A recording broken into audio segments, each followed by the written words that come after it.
পাহাড়ের কোলে ঘেরা এক নির্জন গ্রাম, নাম আলোরপুর গু।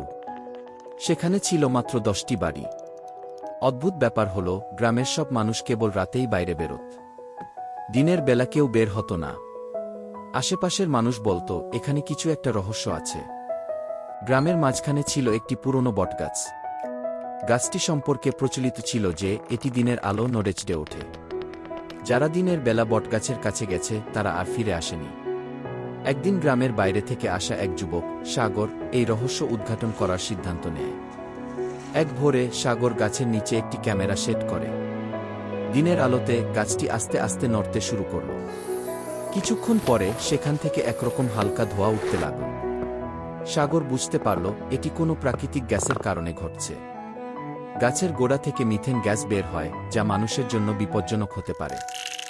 সাগর সেই গ্যাসের নমুনা সংগ্রহ করে গ্রামবাসীদের জানান। গ্রামের মানুষ অবাক হয়ে সাগরের কথা শুনল। তারা বুঝল এতদিন তারা ভুল ধারণা পোষণ করেছিল। এরপর থেকে গ্রামের মানুষ দিনের বেলায়ও গাছের আশেপাশে না গিয়ে স্বাভাবিক জীবনে ফিরে এল। আর কি আলোরপুর হয়ে উঠল এক রহস্যমুক্ত সুন্দর গ্রাম।